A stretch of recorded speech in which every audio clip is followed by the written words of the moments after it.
So let's begin. Good evening, everybody.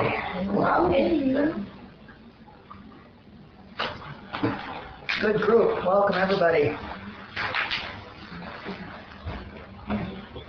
Want to close some of these? Yeah, pull them shut.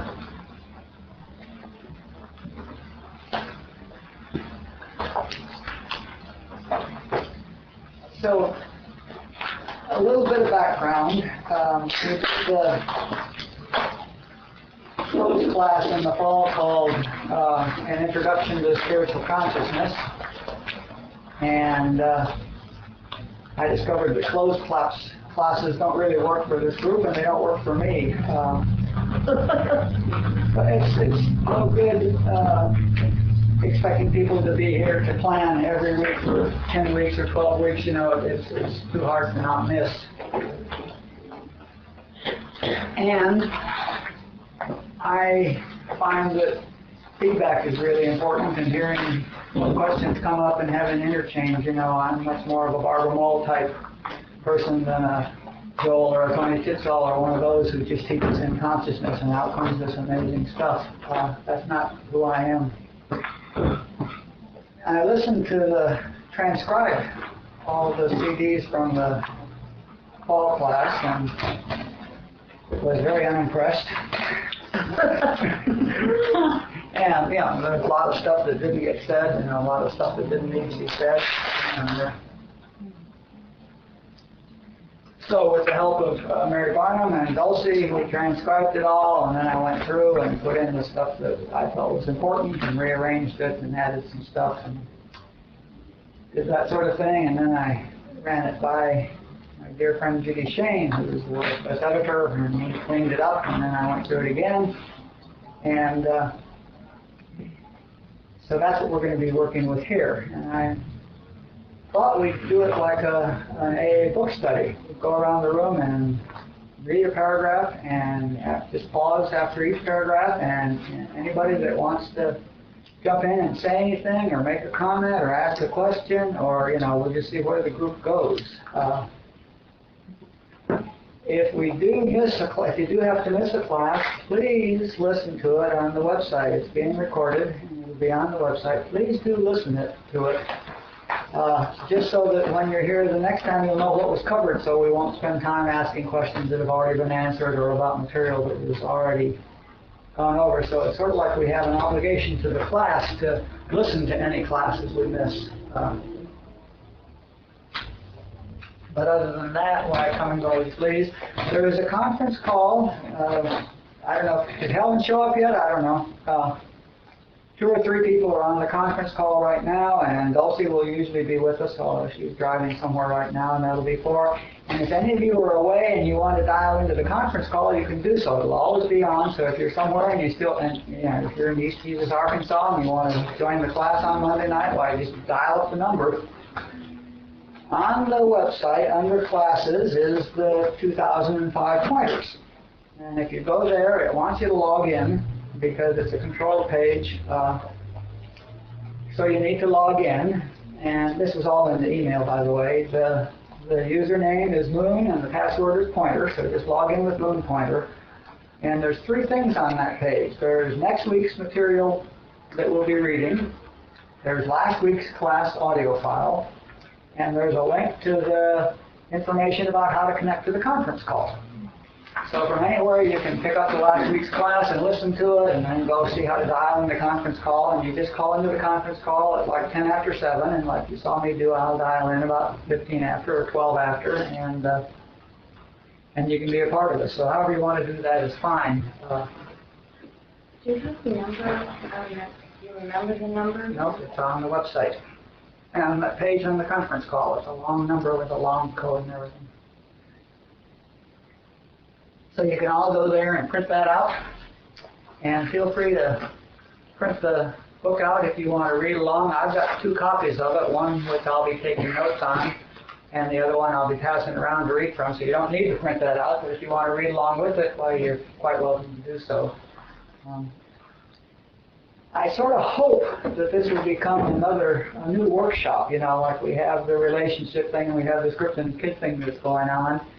And I'm hoping that this will become another workshop sort of at the next level, and that this will be a sort of thing that people might want to do over and over, because every time we go through this material, I'm sure we're going to hear it at a whole new level, and we may add stuff to it as we go. I don't know what it looks like. I don't know how this book study format is going to work. I don't know anything about that.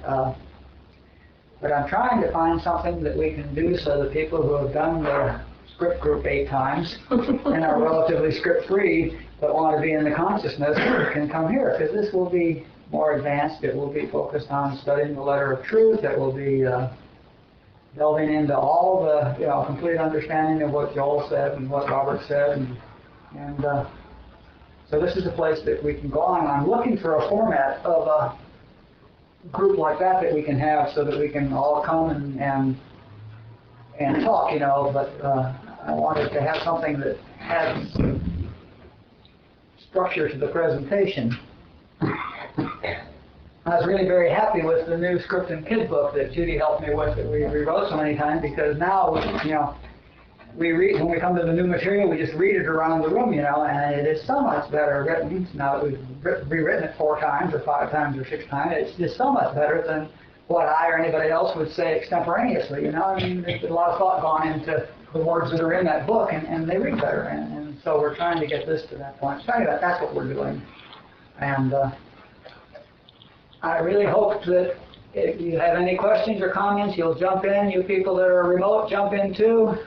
Just speak up if you want to ask a question, and I hope we'll get into discussions when you feel like it. And I don't know whether we'll go through a chapter a week or not. If we don't, that's fine. We'll start there next week. If you have any suggestions for improvements, I'd love to hear them. I want to make this thing grow, and I'm also very interested, having spent so much time putting what's in this book, to find out what we hear and what we don't hear, what's clear and what isn't clear, what do you get and what don't you get. So, it's not like if you don't get it, you're dumb. It may be that if you don't get it, it's because it's not written very well, or it's not explained very well. So, with all those caveats, let's jump in and play with it. Yeah. One request before we get started. Would it be possible to go around the room and have people to say their names so we know those of us who are remote? Sure. To get a visual? Let's do that. Go ahead. Start with Adele. Adele. Rob. Kevin. Jim. Michael. Christy. Shameless. Andrew. Bev. Marianne. Diane. Lori. Tricia. Joanne. Tree. Megan. Janet. Michelle. Jan. Lisa. And that's Anya and Kay that are already there, I know, and Helen Bigelow will be there, and Dulcie will also be on the conference call. Is that our Anya? Yeah. Hi, everybody. Yes. Hi, Anya. Yes, that's our Anya. Okay, Anya, they know who you are now. Okay. So good to be with you again. Yeah, good. I'm glad you're here too. Still hours. Yeah. You're on alone. Ain't modern technology and science wonderful? I have one request. This is Kay. When you ask questions and read, can you guys speak up, please? Try to. If we're not loud enough, say so. We've got the mic up all the way, and we've got one mic in the back room and one mic in front of me. So, especially you people that are remote, you would probably do well to print out your own copy so you can read along with us as we go, because that'll make it easier. But if you're not hearing the people in the discussion, holler. We got it. Thank you. Tell us. And when I write stuff down here, I'm just making notes on the time so that I can find stuff on the CD, because I'm going to go back and add the stuff that I like to what's in there already. Who is this guy? His name is Hote. That's the guy on the cover for you people that are out there.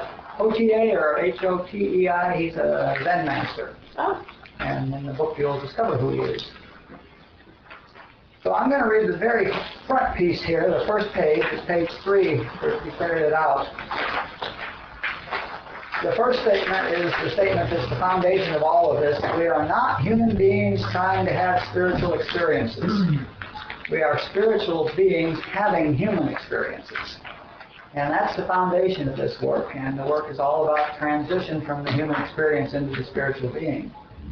And then I was listening to a Joel tape, I forget which one, of course, but he said this following thing, and I just copied it down word for word and put it here. Our work is to make our transition from human being, the human experience, acted upon by forces, powers, and influences beyond ourselves, to spiritual beings where the infinite invisible within, without, and all about us is the only power, influence, or force acting upon our experience. This transition must be consciously made by consciously declaring and realizing that we are no longer under material or mental law, but live by grace. That we no longer love, fear, or hate the visible universe, but yield ourselves to the infinite invisible which formed us and gave us dominion by grace. And that will become clearer and clearer as the class goes on, because we're going to talk about all of that in this group. So here we are. And let's just start with Adele. If you read a paragraph, and then just pause, and then the next person can read the next paragraph. And please jump in at the pause if you have anything to say or ask or feedback of any sort. I really want this to be a workshop. Okay. Please. Adele, there is a story about a Zen master who had taken a vow of silence. He was trying to indicate the moon to his disciples, but the students saw gesturing, not pointing. They saw the hand, not the moon. They came as close as they could to the master's hand and arm in hopes of discovering their secret. One noticed that one finger was extended forward and three backward and assumed that was significant. Another focused on the thumb extending upward and no finger downward and based his theories on that. A third studied the relationship of the fingers to the hand to the arm, and the angle of the arm to the body, which of course changed as the moon moved across the evening sky.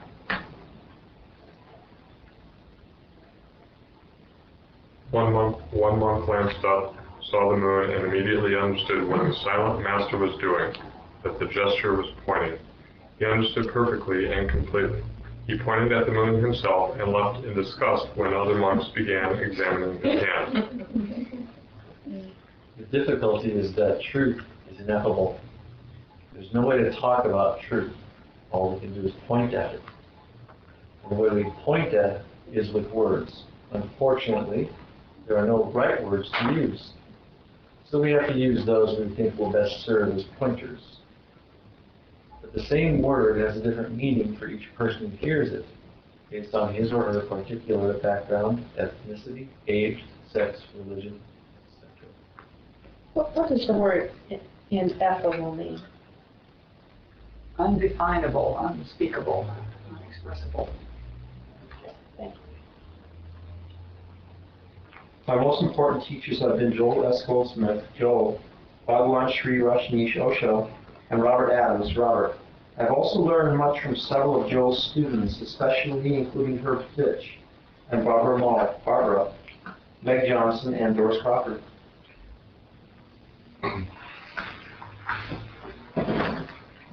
Well, I'm not passing this around, am I?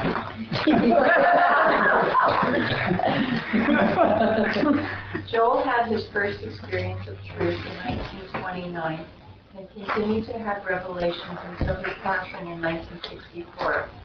Joel found himself to be a healer as a result of his first experience. He didn't know initially what the healing principle was, but he knew he needed to learn it and understand it if he was going to if he was to keep it. In 1945, he wrote The Infinite Way, revealing the principles he had discovered over 16 years of healing meditation. Joel became a premier teacher of what he called the letter of truth. Statements actually pointers at the metaphysical and mystical principles which underlie his healing practice.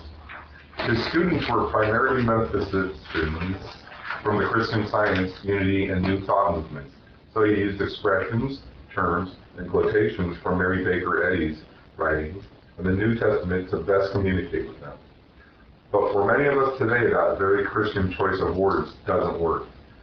We may not consider the New Testament to be an authority.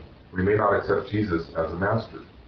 Joel's teaching is in a mid-20th century metaphysical Christian vocabulary, which doesn't speak to many of the students in our 21st century community in California.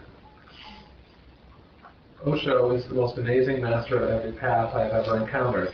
His explanations of Zen, Sufism, Tantra, Buddhism, Tao, Jesus' teachings, and every other significant spiritual path open horizons for me in every direction.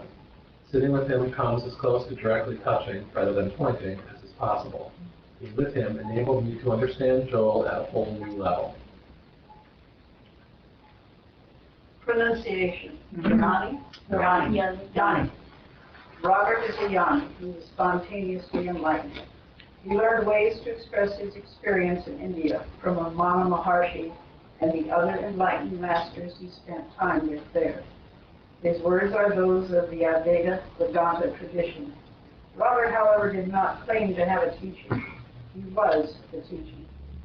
Sitting at the consciousness with Robert was the sweetest and most powerful experience ever.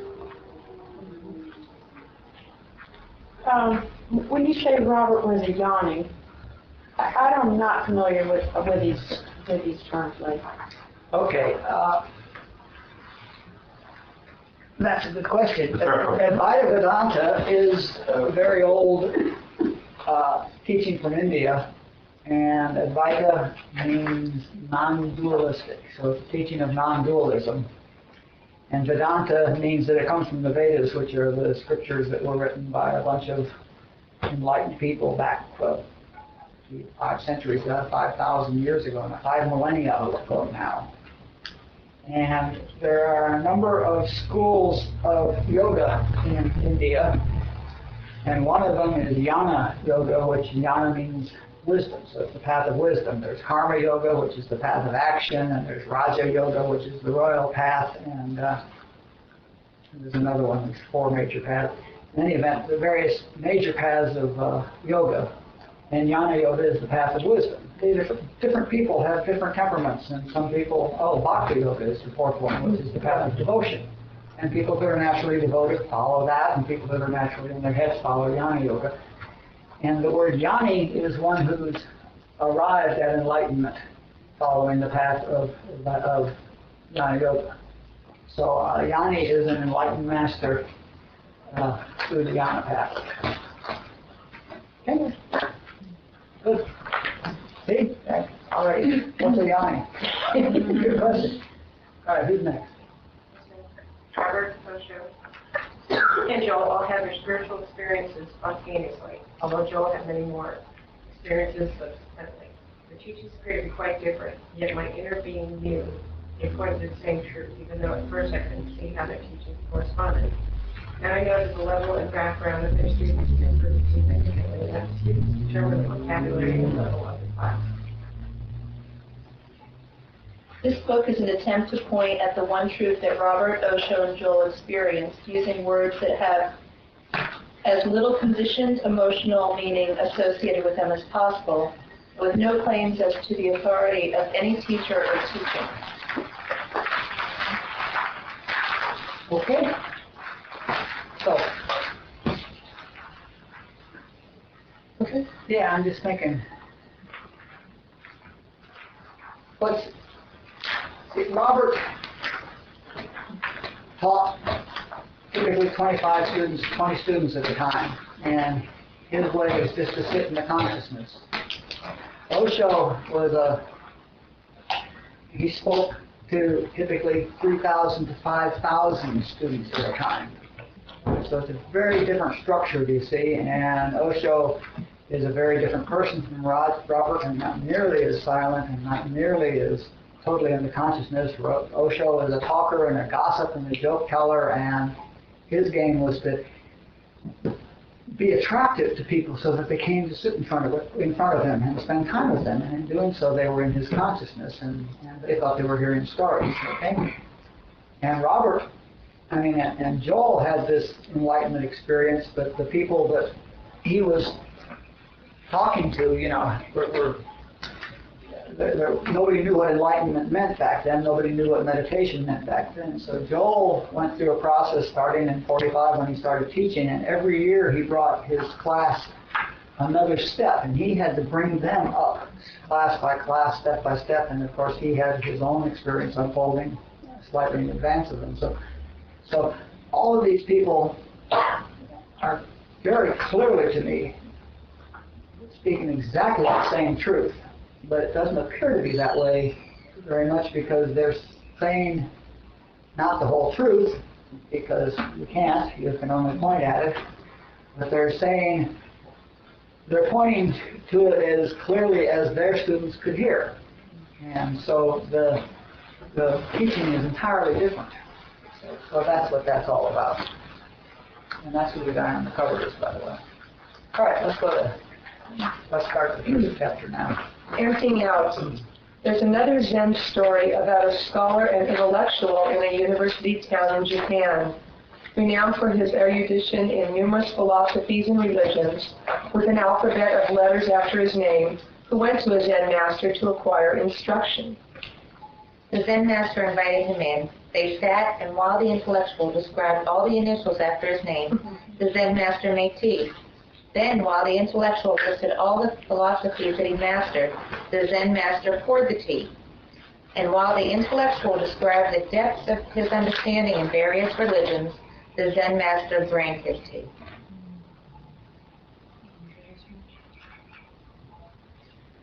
When the intellectual began to explore the certificates, awards, and acknowledgments he received, the Zen master lifted the teapot, filled his own cup, and poured more tea into the intellectual's still full cup.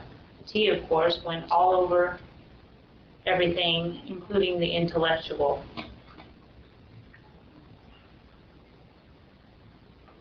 The intellectual screamed, "What are you doing?"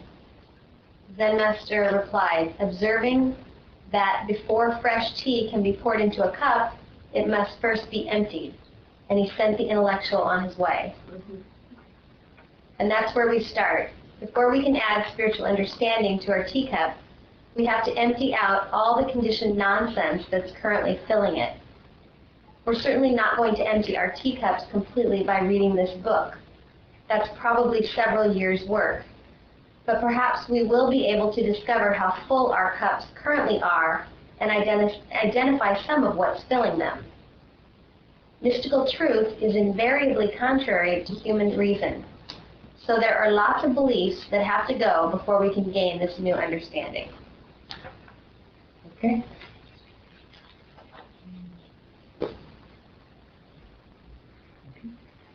Intellect. The first thing that has to go is our habit of using our intellect. Spiritual understanding cannot be gained through the use of the intellect.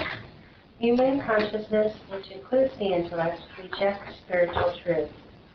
Truth cannot be understood. It has to be experienced. It's a presence, a being, not something rational. It isn't enough for our purposes to learn something and be able to parrot it. An A on a spiritual consciousness test gets the booby prize. Spiritual truth has to be realized. We need the clicks, the ahas of understanding. Often we will know the letter of truth for years. Then perhaps for no obvious reason, we'll get an insight and a much deeper understanding will unfold. We will realize what the words meant at a whole new level. Of course, if we're asked to explain our new understanding, we'll discover that we can only use the same old words we had before. Some of you had experience with that? You notice how when we read a book the second time, we get a whole new meaning out of it, even though the words are the same, and then somebody says, what's he saying there? And you use the words that are there. So it's about the clicks and ahas. So what's the point of reading this book, these words, this book? Learning the letter of truth is the first step towards having a spiritual experience. Conditioning clogs our brains like molasses. Learning the letter of truth begins to thin the molasses so spiritual faculties like insight and intuition can begin to see through it.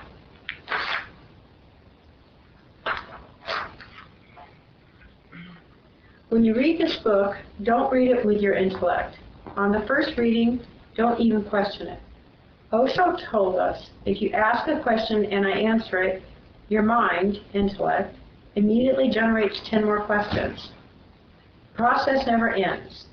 I am not here to answer your questions. I am here to bring you to the place where you stop asking questions.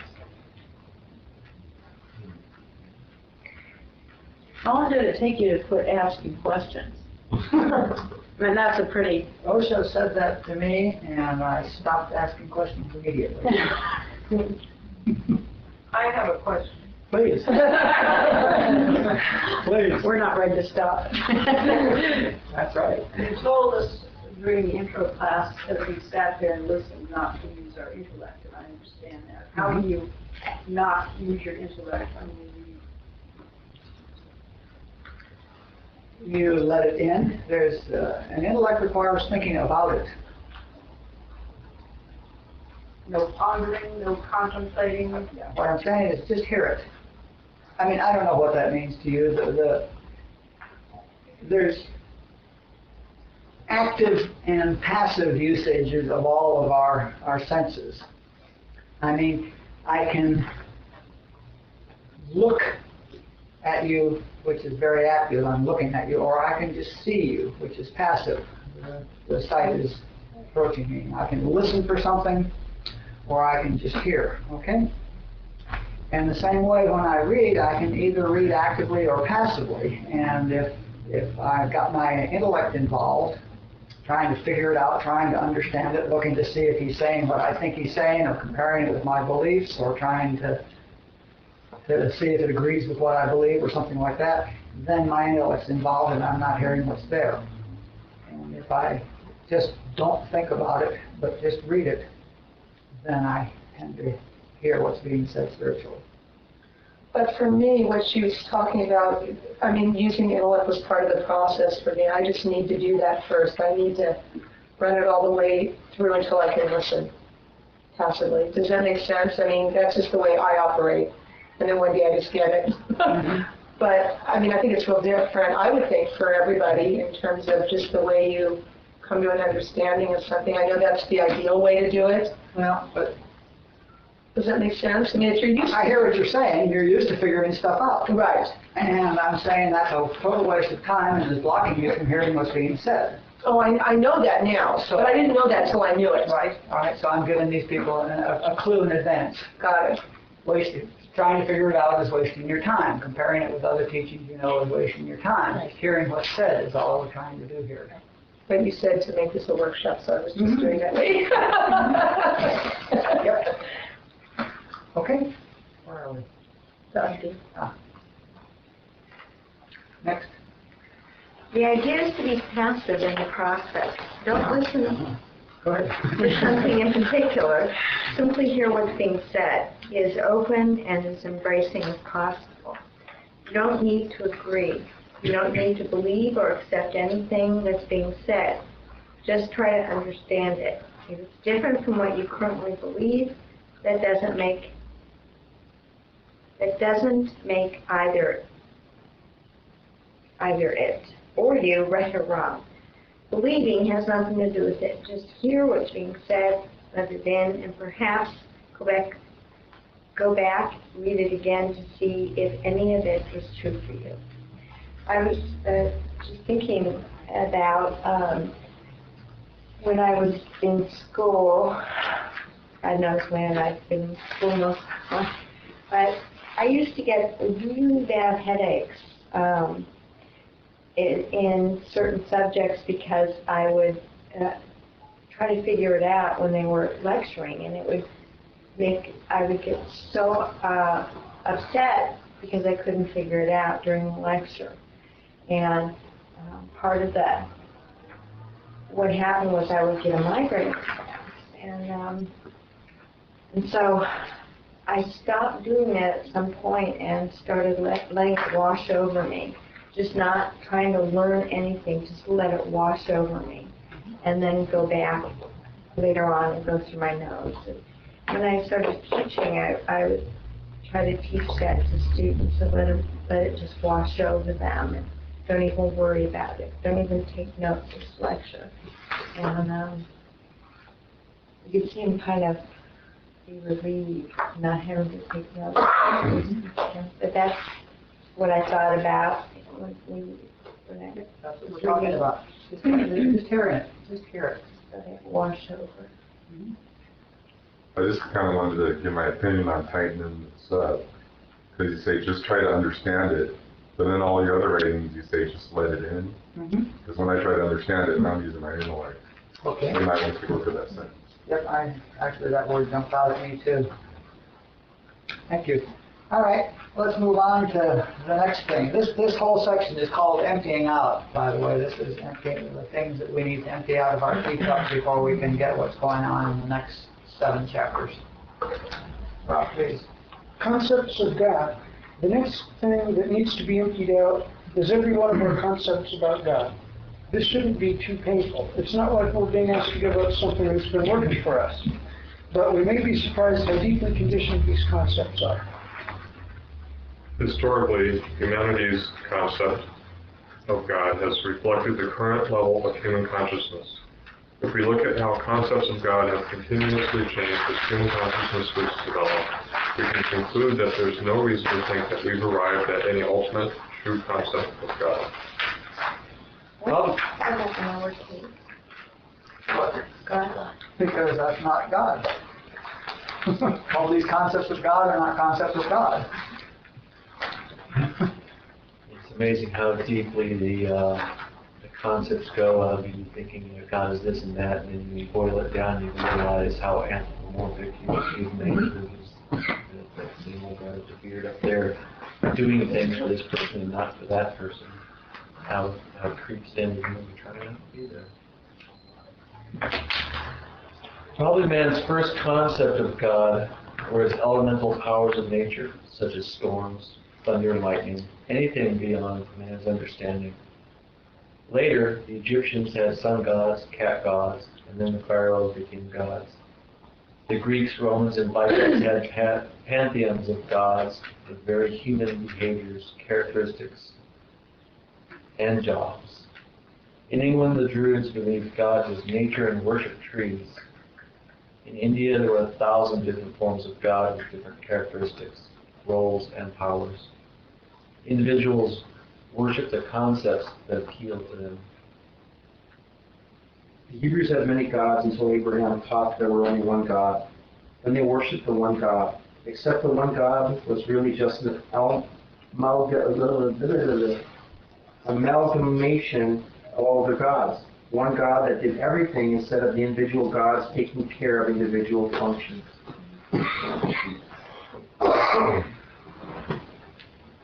Gradually, human consciousness has become more sophisticated, and our concepts of God have reflected that. We've gotten away from punishing gods that killed our enemies or delivered floods or plagues to gods that frighten us less.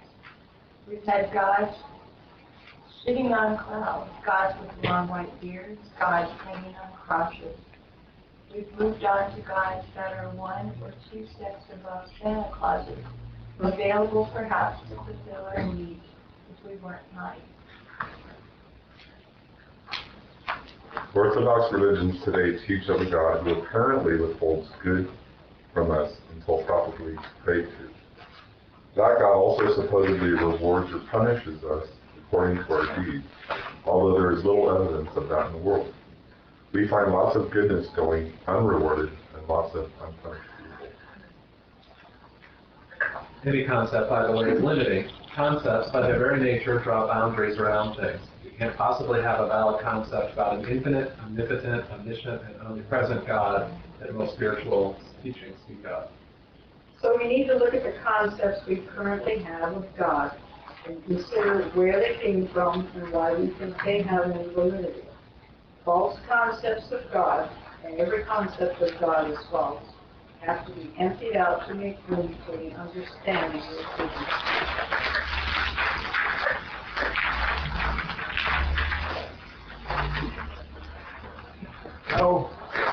No arguments about that? Okay. Very tough. So what do you think? Does that make sense?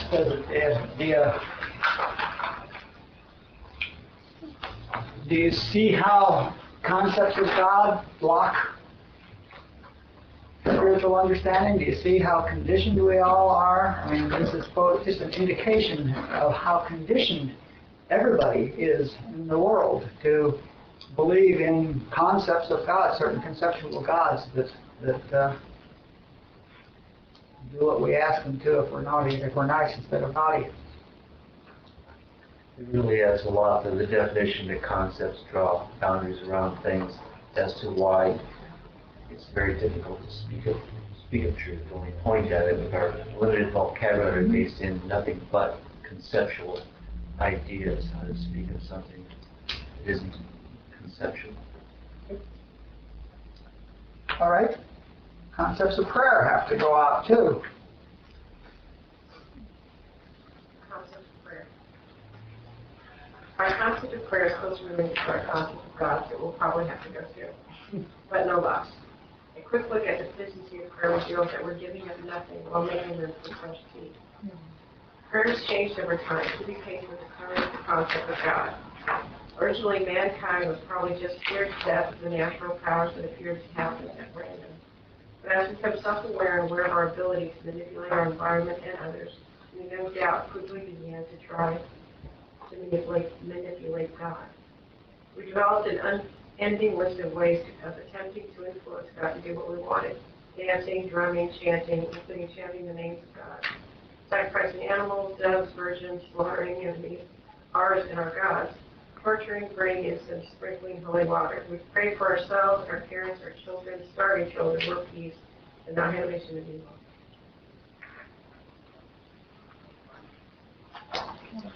During World War II, Lutheran mothers in Germany and the United States, members of the same church, prayed that their sons be spared and the enemy sons be defeated, killed, and some were and some weren't on both sides. During the Holocaust, there was no doubt a great deal of praying by a very religious group of people to little avail. And no doubt hundreds of thousands of people world over were praying for peace for years. It happened when one side ran out of the necessities for waging war. What did happen? Please. Looking back, we find no evidence that any technique of prayer has been successful. There is no period in time when all well-fed outnumbered the starving, the healthy outnumbered the sick, the secure outnumbered the at risk.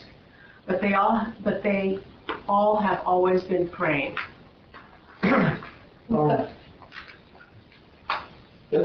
about but aren't you looking at this as one type of prayer, like of coming from a point of asking for something? Because for instance, in church religious science, the concept of prayer is where you create unification with God and you are one with God. Then you're praying not for something, but you're praying for to see the quality of God. Right. I'm definitely talking about the Orthodox traditional belief type of prayer that's practiced in every Orthodox religion throughout the world. Yeah, because the church religious science prayer is not about praying for something. It's about really just transforming your consciousness. Through unification. Mm-hmm. We were talking about how you read words and you don't understand them, and you don't understand them, you don't understand them. And there's this sentence that I never understood, and it's frothy emotional pill seldom suffices. And I was in a circle of people, and they were all saying these spiritual truths about me, how galactical and wonderful and I was.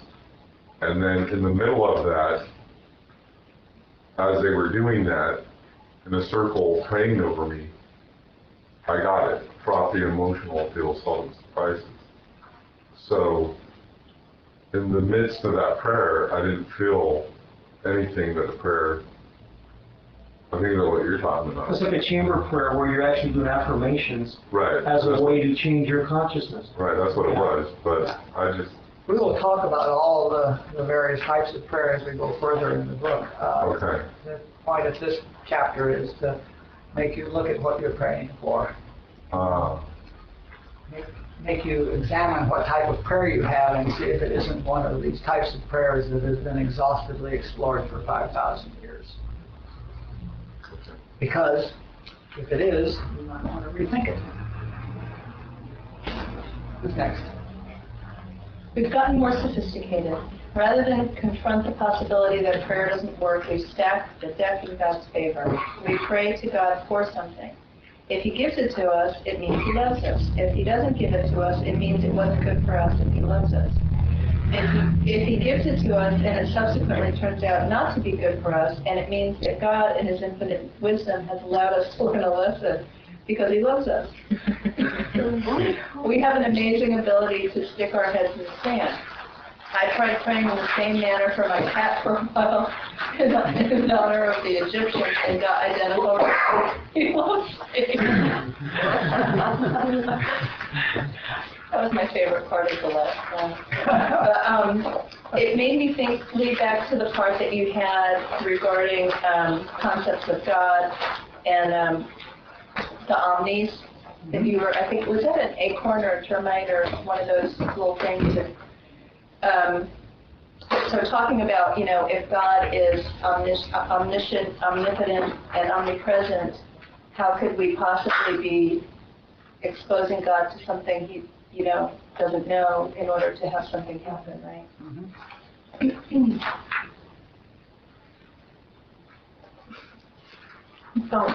Yes. Prayer implies certain things about God, by the way. If we are praying to get God to do something He isn't doing now, it implies either that He isn't omniscient and omnipresent, or He wouldn't have had to tell Him about His oversight, or He's been withholding it from us until we begged properly. We may not be happy with a God who withholds peace or allows children to starve until we learn how to influence Him in the proper manner. So take a look at your prayer practice along with your concepts of God to see if you wouldn't like to make some room for something a little sweeter in your cup. Yeah.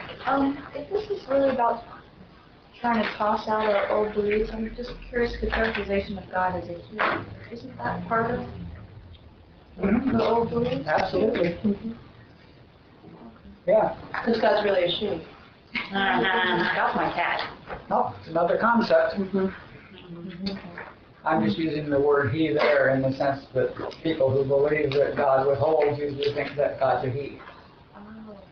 We'll drop he, don't worry, we'll drop he, she, we'll drop everything as we go on. All right, let's go on. Organized religion. Next to go is organized religion.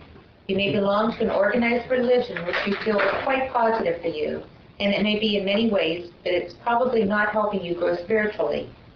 Religions are invariably organized by the unenlightened.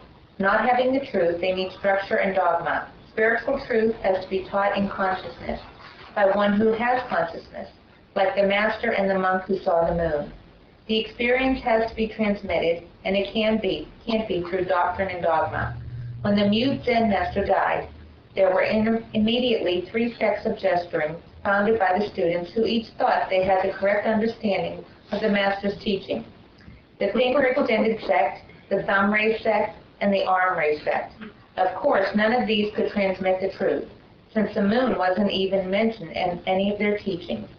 Due to a mistranslation of the extended finger, manuscript over the years, the index finger became the middle finger. In the thumb up school, the significance of index finger position was lost, and the gesture was demonstrated with a fist closed. The arm gesturing school finally found a home in Italy. Meanwhile, the monk who did see the moon quietly pointed it out to a few disciples. Another problem is that organized religions are businesses. They need to support themselves. They need to attract a large enough membership to provide the funds necessary to pay for places of worship and to support whatever they call their priest class. There are 2 difficulties with this. One, they will probably need to modify the teaching so that it is understandable and acceptable to enough people. In other words, they need to dilute the message and promise people things material rather than spiritual. This, of course, is what's been going on for millennia without anyone really getting anything. 2, if they make the teaching warm and fuzzy enough, they will need more priests to meet the requirements of the expanding membership. This means moving up the most advanced people, regardless of whether or not they have experienced the teaching and are able to transmit it.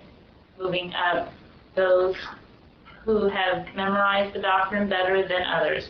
Even if there is some truth in the doctrine, those who haven't yet attained the consciousness cannot transmit it. Another difficulty is that most Orthodox religions do not encourage you to or teach you how to have your own direct personal experience of truth.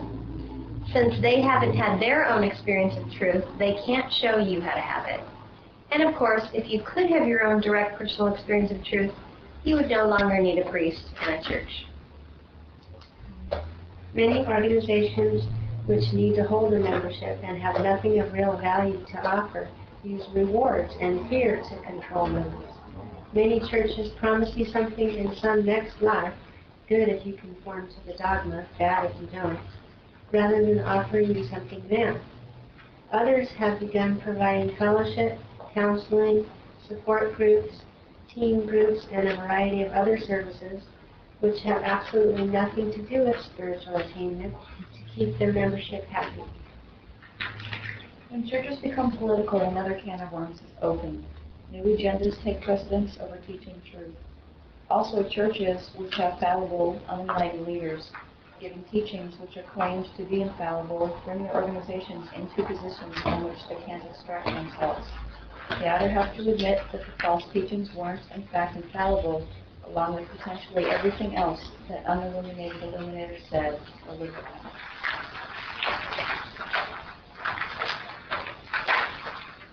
The point, by the way, of developing your own spiritual consciousness is to have your own immediate, intimate, personal experience of truth. This eliminates the need for a priest or anyone else to teach you or pray for you, since you now have your own experience and your own contact with the source of all wisdom. If your organized religion doesn't facilitate your own attainment, you need to make room for a groove that does. Anything?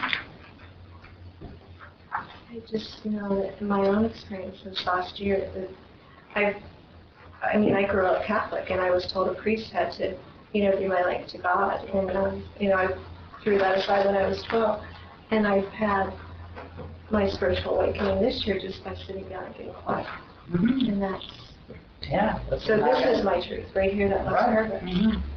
And there's no way that the Catholic Church can bring people to that position, can they? Because then there'll be no money coming in, and the church will be defunct.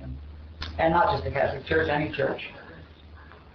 And those who have nothing are so much into fellowship and team groups and on and on and on, and there's nothing wrong with all of those. They're wonderful, and the community may be really great, and it may be a wonderful sense of community, and if it feels good to you, by all means do it, but don't confuse it with spiritual advancement.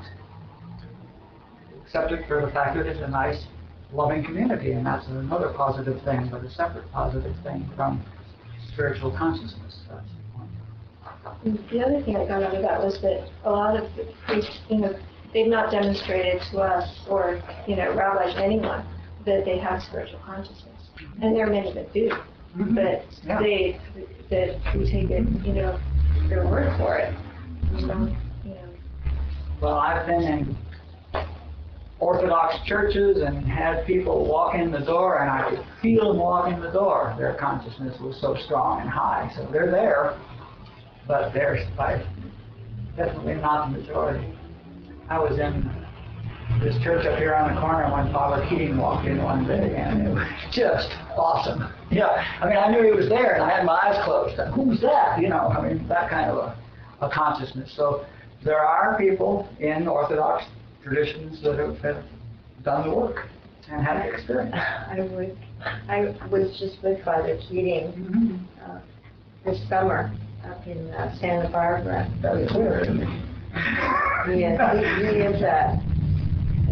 He's got it. He doesn't think that the spiritual aspect no longer serving people. And that's from a Jesuit. I really this really meant something to me because it made sense of something that happened to me a while back, but I love how you talked about promoting people in the church hierarchy that have just either been there a long time or know the dogma enough, but they are not necessarily in a place where they really have it. And I have been in groups led by people like that and wondered why I walked out feeling so ripped off and disappointed, believing that because of their status, they should know. And yeah, but I mean, it's the first time I've ever seen that put into words, and I really appreciate that. Joel very clearly says that the reason he talks about revealing the truth and veiling the truth, and he says what veils the truth invariably is organizing the religion. And he points out the reason for that, and the reason he would not allow the infinite way to be organized is that if you organize the infinite way, then you've got to have a church in San Francisco, and so you've got to have somebody running the church in San Francisco, and so you take the best one available to run the church in San Francisco. But that person may not have a healing consciousness yet, so you don't have an infinite way facility. You have a social group, a tape group. But I like this. The first time I've ever seen it really written that way, and it really made a lot of sense. One more. There's kind of a leap between like studying or reading of the spiritual truth and then experience it. And in Joel's book on supply, it says, you can be in the consciousness of somebody else and they can raise you up only for temporarily. You have to do your own work. But where I'm kind of having a hard time jumping to the part where you know the truth, like that jump between reading it intellectually or studying it and then experiencing it. So you read and you study. Yeah, you read it and you read it and you read it, and what you do is you read works that's been written by people that have the consciousness, or listen to Joel tapes, or listen to Robert CDs, or stuff like that. You immerse yourself in the consciousness while hearing what they can talk about, which is only the letter of truth, which is not right, okay? And you meditate.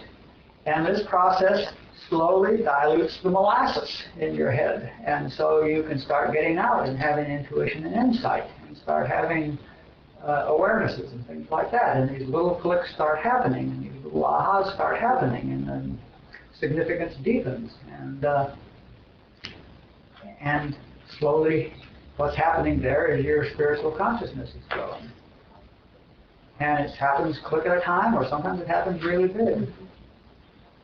And I remember sitting in front of Robert for probably the first year and a half.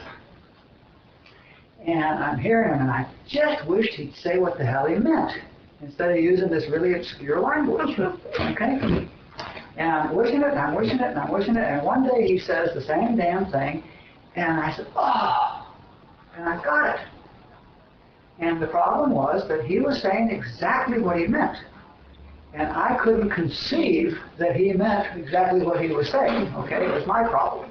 And it finally broke through, and I got it. Oh, he means what he's saying. Yeah, he's saying, I am God, and so are you. And what's he talking about? So, by being in that consciousness for a year and a half, I suddenly got a big click. And I got it. And the minute I got that click, then every word he'd ever said for a year and a half made perfectly good sense. Okay? Oh! Oh, moon! Not the finger, When the guy glanced up and saw the moon, he understood perfectly and completely everything the Zen master was doing, I mean, there's no doubt, okay? So, it happens through exposure to the consciousness, but it happens through exposure to the consciousness, not the words. I found it funny that you said we're going to speak about what Robert said when he didn't really say much. And so he tells these stories, and then he says the same thing. Mm-hmm. Like after a few hours listening to him, there's nothing to listen to, except to be in that consciousness. Well, of course. So, and Rajneesh is telling dirty jokes up there, and the point is to be in the consciousness. The point is to be in the consciousness. No words are right. It's not in any of the books. There's nothing written down that's correct, but it all points. I think, Lee, when you were describing your experience in India with Osho, he said that one day he would speak in English and the next day in Hindi, Yeah. and that those days were much more enlightening for you because you didn't understand what he was saying. Yeah, I didn't get confused by the words. You know, I went to all the Hindi lectures. They were just beautiful. He was singing, and the cadence was so funny that when he'd stop at the end of a sentence, I'd fall off the end because I'm used to a different cadence of speaking. And so I'd fall off the end of the sentence into the silence, which, of course, is exactly what he was pointing at. Yeah. We spend a lot of time trying to stuff the words into our concepts and make them fit. Folks would think they know what the words mean. And if I say God, we've just had 25 different things understood. When I say God, I mean something by God perhaps, and every one of you has heard what you mean by God, not what I mean by God. So, you know, it's quite a hurdle here to get over. Ultimately, it's the demonstration that you're really... Let me ask this question. I know reading like Joe, he talks a lot about the demonstration. When he was like in Maui and he was like, you know, studying on the, contemplating supply, he really stayed in that till he got it. Mm-hmm. And so ultimately, you're really seeking the demonstration. Otherwise, it doesn't mean anything, correct? Right. Yeah. So ultimately, you want to stay in that contemplation in your life, in prayer or however you look at that, until you have a demonstration in the 3D world, correct? Well, you do whatever practice you can do. If you can stay that focused, excellent. But otherwise, you know, if you can just read a paragraph of Joel every day, or just meditate for 10 minutes every morning, you're thinning the molasses. Just thinning the molasses, and the more time you spend thinning the molasses, the quicker it's going to get thin. You know. But the molasses has to be thinned. And when the molasses is thinned, the ahas happen. Please. I just want to see if the girls can hear us in the conference call. Yeah. I'm hoping that if they couldn't, they would speak up for themselves.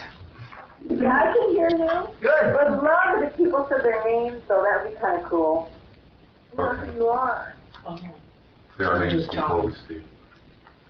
All right, let's do matter, and then maybe I can see we're not going to do a chapter a week, and that's excellent. This may take till Christmas, and that's fine. Can I ask a question? Yeah. Could you talk a little bit about contact with God and how it fits into this? Not yet. Okay. We'll get there. Save that question. Cool. Right now, we're emptying the cup, and you're putting something in it already.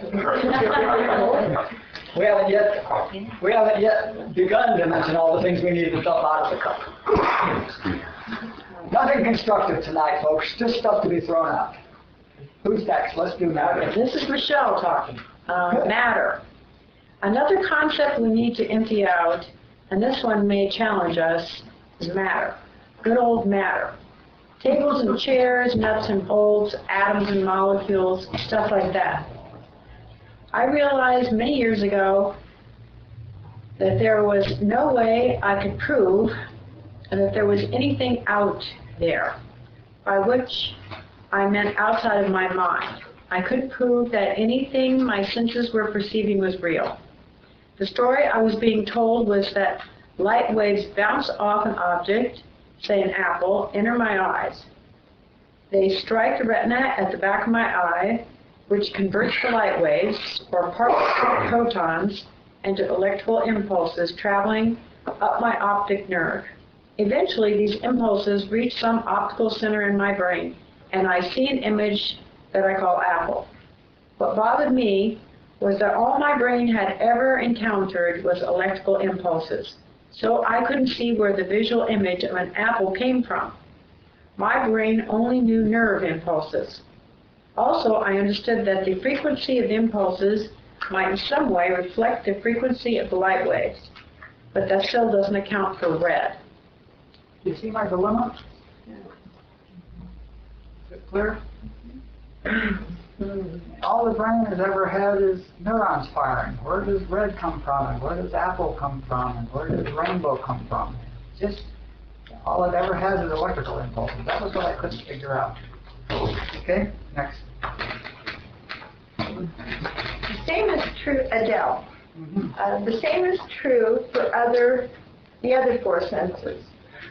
Some sensors convert supposed physical encounters into impulses on nerves, which go to the appropriate center in the brain, from which smells, tastes, textures, and sounds miraculously appear, even though the brain has never received anything other than electrical impulses, not smells, for example. Well, this is Rob. I also noticed that the same images, sounds, and other qualities were showing up in my dreams at night when there were no out there material sources. Now I really have no way to prove there's anything out there. Kevin, then I noticed that my body was just one more of these conglomerations of sensations and images in my brain, so I couldn't prove I had one of those either. And sure enough, I show up in my dreams in a body that doesn't exist. This is Jim. Of course, my head is part of my body, my brain and those neurons are supposedly within my head, images within my brain within my head part of my body, which is one of those images. I just sort of imploded in another.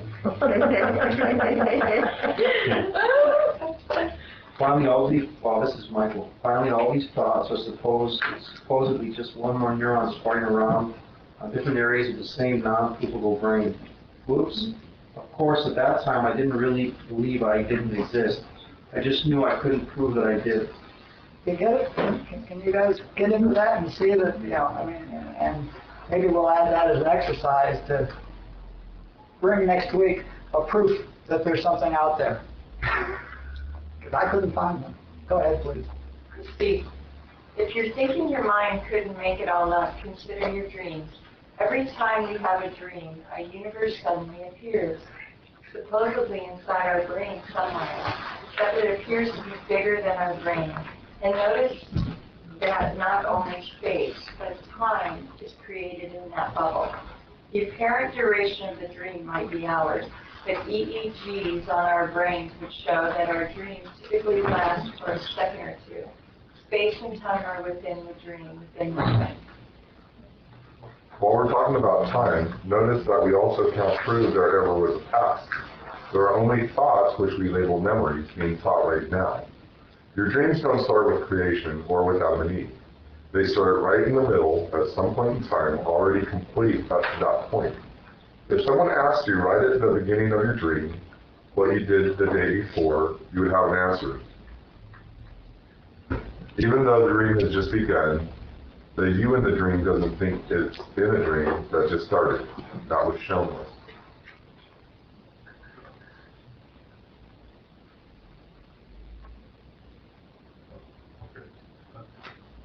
Your dream may contain vast spaces, a sky full of stars, or it might take place inside a room.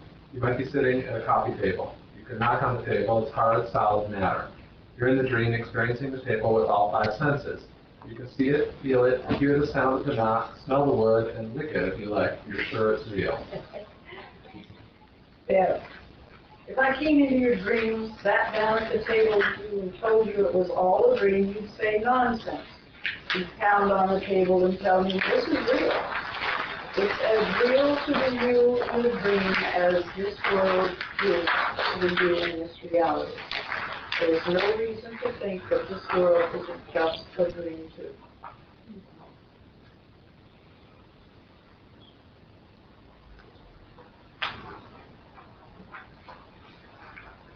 Can you recall that the test of logical optimism and the ability to at least achieve no experiment that would add weight towards proving or disproving a theorem? Can't. No statement about the theorem is meaningful. I still haven't been able to think of an experiment to prove that there's anything out there. Reasonably enough, science confirms that there's nothing out there. Matter comes down to molecules.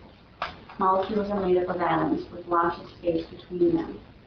These atoms are made of a nucleus and electrons with lots of space between them. These particles are made up of subatomic particles with lots of space between them, except that maybe they're waves or probability clouds. There are even virtual particles that disappear before they appear. There's nothing solid, nothing real is to be found in any of this. Isn't that there's something out there? What's your question? No, I said, you said you can't find anything out there. Right. That is what's out there. That's what science, that's what we claim is out there. I can't prove that it's out there, but I'm saying that even if there is something out there, science confirms that it's nothing. Please. If you watch What the Beast Do We Know, the guy said, Right. well, there's a particle, but it disappeared, and where'd it go? And there's another reality where the particle goes to the other reality and Right. the other reality. But the fact that is, and I have read that book many times, that it all works, that to me proves that there is something out there. Except you might be dreaming right now. Right. Well, that's true. Throw a bottle of scotch on top and it's all different. Right. Yeah. The point is that you can't prove that that's out there. Because it's a theory that he said.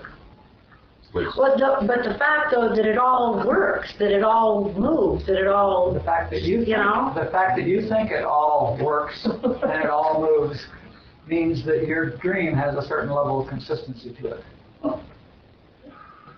So when we take all this science to be absolute truth, but even the science of all of it is just, us and our material being trying to make sense of what we're observing and whatever we really observing. Adele, what is logical positive? Was that a positive? It's a philosophy. It's a philosophy that people propose. They're talking about the role of logic in being able to discuss things.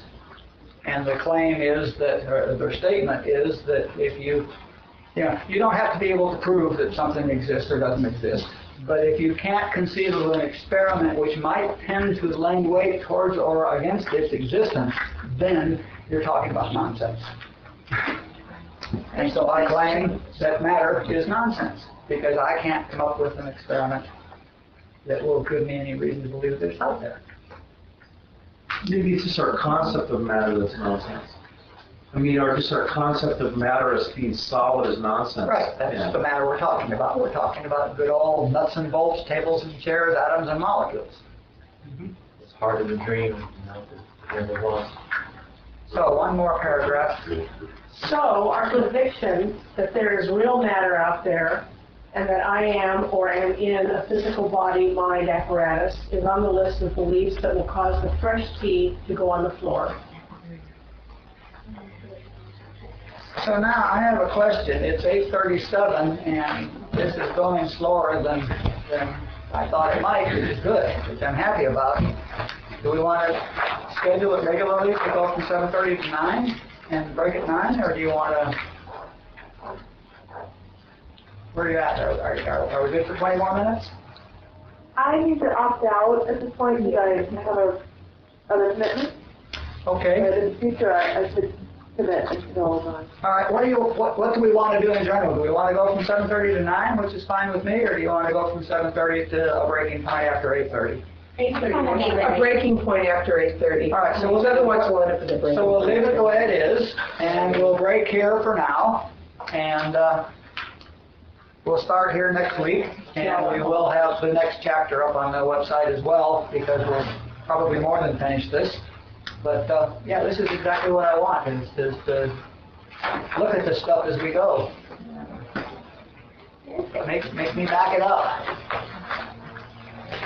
So let's get quiet for a minute and put a seal on this. Love to have your feedback after the class.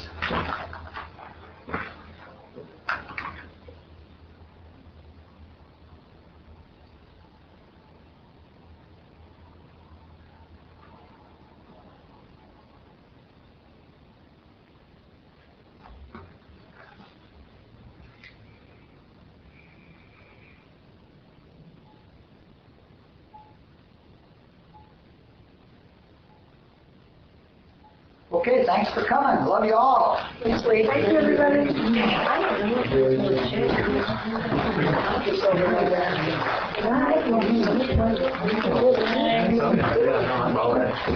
And he's not here, so he has to listen to us.